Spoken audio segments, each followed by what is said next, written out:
हरे कृष्णा।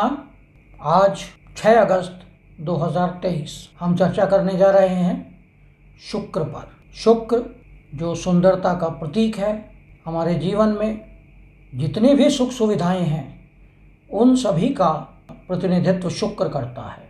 शुक्र हमें सुंदर घर देता है, वाहन देता है, जीवन साथी देता है। पुरुषों में अगर कुंडली में शुक्र कमज़ोर हो तो ये व्यक्ति में पौरुषता की कमी होती है। शुक्र का बलवान होना अत्यधिक आवश्यक है। और आज शाम 5:28 पर शुक्र वक्र स्थिति में सिंह राशि से निकलकर अपनी पिछली राशि कर्क राशि में जा रहा है। और कर्क राशि में शुक्र 4 सितंबर 2023 तक रहेगा, लगभग 1 महीना। और किस राशि पर इसका क्या प्रभाव पड़ेगा, इस पे हम चर्चा करेंगे। क्योंकि शुक्र बहुत महत्वपूर्ण ग्रह है और सूर्य से जब यह 2 घर आगे तक चला जाता है तो यह वक्री हो जाता है। अपनी राशि को जानने के लिए इस पूरे वीडियो को देखें। यह वीडियो आपकी चंद्र राशि पर और लग्न पर आधारित है। आप इन दोनों से इस वीडियो को देख सकते हैं। तो सबसे पहले हम उन दर्शकों का धन्यवाद करते हैं जिन्होंने हमारे चैनल को सब्सक्राइब किया है। यदि आपने हमारे चैनल को सब्सक्राइब नहीं किया है तो इसे सब्सक्राइब करें, लाइक करें, साथ ही बेल आइकन का बटन भी दबाएं, जिससे आने वाले सभी वीडियो आपको मिलते रहें और आप इसका लाभ उठा सकें। यदि आप हमसे पर्सनल कंसल्टेशन चाहते हैं, अपना कुंडली विश्लेषण करवाना चाहते हैं, तो दिए गए नंबर पर आप संपर्क कर सकते हैं। तो आइए शुरू करते हैं मेष राशि से। मेष राशि या मेष लगन के लिए शुक्र द्वितीय भाव का और सप्तम भाव का स्वामी है, यानी धन भाव और आपका जीवन साथी। प्रेम संबंधों के भाव से निकलकर यह सुख स्थान में जा रहा है। शुक्र पूरा समय वक्र स्थिति में अश्लेषा नक्षत्र में रहेगा, यानी बुध के नक्षत्र में। तो प्रेम संबंधों के भाव से निकलकर यह सुख भाव में जा रहा है, यानी जो लोग प्रेम विवाह करने पर अटके हुए थे, जिद कर रहे थे, हो सकता है कि वह इस बात पर मान जाएं या उसे बैकआउट कर जाएं, बैकफुट पे चले। क्योंकि बहुत जगह ऐसा होता है कि प्रेम संबंधों में या तो इधर के घर वाले या उधर के घर वाले पेरेंट्स नहीं मानते हैं।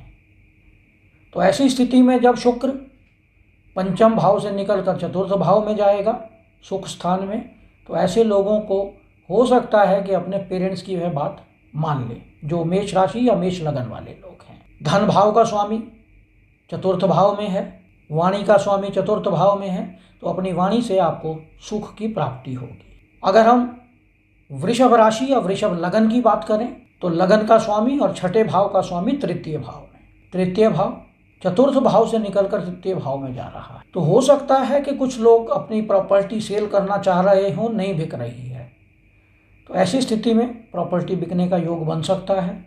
ऐसे लोग अपनी वाणी से, अपने कम्युनिकेशन स्किल से लाभ उठा सकते हैं, दूसरों को अट्रैक्ट कर सकते हैं। क्योंकि तृतीय भाव में शुक्र व्यक्ति को इम्प्रेसिव कम्युनिकेशन देता है। साथ में बुध के नक्षत्र में है और बुध द्वितीयेश है, जो हमारी वाणी का कारक है, जिसके कारण आप अपने शत्रुओं पर भी विजय प्राप्त कर सकते हैं, क्योंकि ये छठे भाव का स्वामी भी है।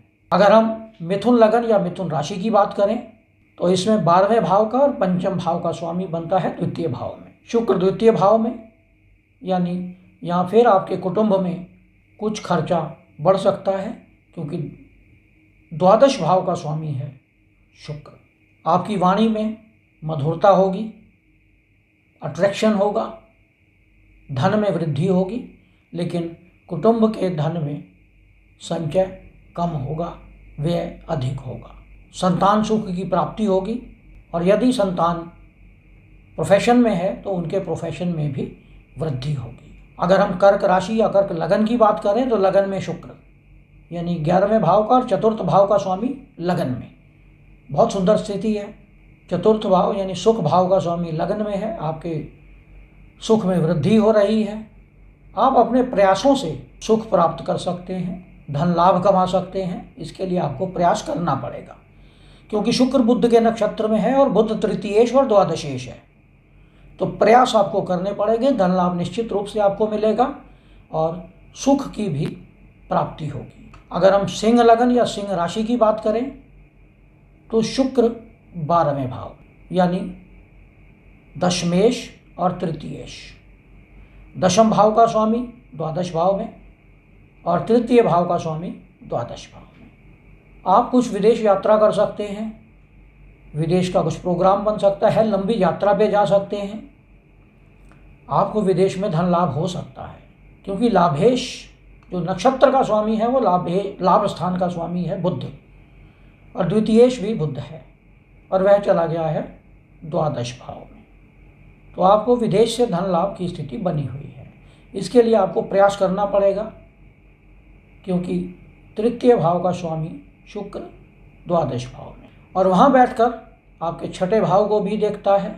अब हम बात करते हैं कन्या राशि या कन्या लग्न की।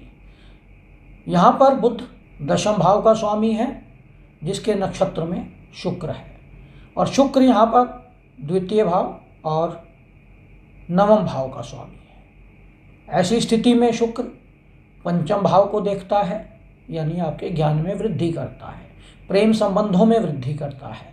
जो भी लोग प्रेम संबंधों में हैं उसकी भी वृद्धि दिखाई देती है।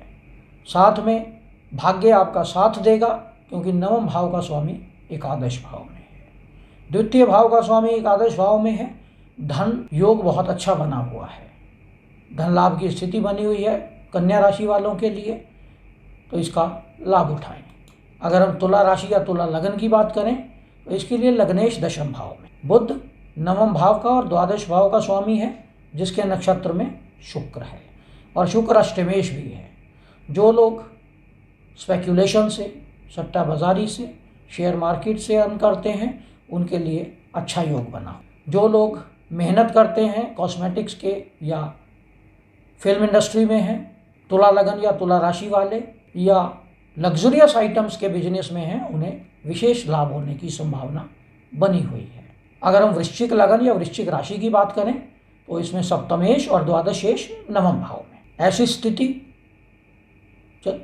नवम भाव में शुक्र का बैठना आपको विदेश यात्रा दे सकता है, लंबी यात्रा दे सकता है, तीर्थ यात्रा दे सकता है, भाग्य आपका साथ दे सकता है, क्योंकि शुक्र का नवम भाव में बैठना यानी सप्तमेश नवम भाव में आपका जीवन साथी आपकी सपोर्ट करेगा, जिसके कारण आप अपनी वाणी के आधार पर, अपने कम्युनिकेशन स्किल के आधार पर धन अर्जित कर सकते हैं, क्योंकि बुध एकादश भाव का स्वामी है और उसके नक्षत्र में शुक्र विराजमान।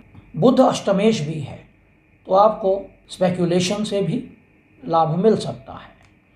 अगर हम धनु लगन की बात करें या धनु राशि की बात करें, शुक्र छठे भाव का और एकादश भाव का स्वामी है, और ऐसी स्थिति में आपके शत्रु निश्चित रूप से परास्त होंगे, क्योंकि छठा भाव शत्रु भाव है और अष्टम भाव मृत्यु भाव है, तो शत्रुओं का मृत्यु होना यानी कमज़ोर होना निश्चित है। बुध दशमेश और सप्तमेश है, जिसके नक्षत्र में शुक्र है, तो ऐसी स्थिति में अपने जीवन साथी के स्वास्थ्य पर ध्यान दें, और व्यवसाय में आपको निश्चित रूप से लाभ मिलने की संभावना बनी हुई है। व्यवसाय आप चेंज कर सकते हैं, जो लोग सर्विस में हैं वो सर्विस में बदलाव कर सकते हैं, या बदलाव होने की संभावना बनी रहेगी। लाभ आपको स्पेक्यूलेशन से मिलेगा, रिसर्च वर्क में जो लोग हैं उन्हें लाभ मिलने की संभावना बनी हुई है। तो अगर हम मकर राशि की बात करें तो मकर राशि में के लिए शुक्र पंचमेश और दशमेश है, यानी योग कारक बनता है शुक्र, और शुक्र का केंद्र में बैठना बहुत अच्छा योग बनता है। इसके कारण आपको ख्याति प्राप्त होगी, अपने प्रोफेशन में राइज मिलेगा, आपका प्रेम संबंधों में सक्सेस मिलने की संभावना बनी हुई है, आप अपने जीवन साथी के साथ बहुत ज़्यादा अटैच रहेंगे, प्रोफेशनल राइज निश्चित रूप से आपको मिलेगा। अगर आपका बिजनेस पार्टनरशिप में है तो पार्टनर्स के साथ भी आपके अच्छे संबंध रहेंगे। अगर हम कुंभ राशि या कुंभ लगन की बात करें तो शुक्र छठे भाव में है, चतुर्थेश और नवमेश का छठे भाव में जाना कुंभ राशि के लिए कोई बहुत अच्छी स्थिति नहीं है। प्रॉपर्टी से संबंधित कोई लीगल इशू बन सकता है। साथ में संतान के स्वास्थ्य में भी कोई समस्या आ सकती है, क्योंकि बुध पंचमेश है जिसके नक्षत्र में शुक्र विराजमान। और अगर हम मीन राशि या मीन लगन की बात करें, मीन राशि या मीन लगन के लिए शुक्र तृतीय भाव का और अष्टम भाव का स्वामी बनता है और पंचम भाव में विराजमान है।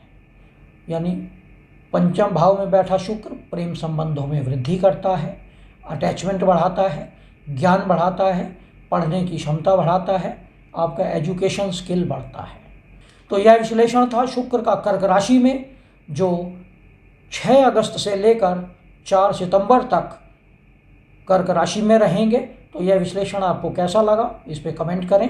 यदि आपने हमारे चैनल को सब्सक्राइब नहीं किया है तो इसे सब्सक्राइब करें, साथ ही बेल आइकन का बटन भी दबाएं, इससे आने वाले सभी वीडियो आपको मिलते रहें। हरे कृष्णा।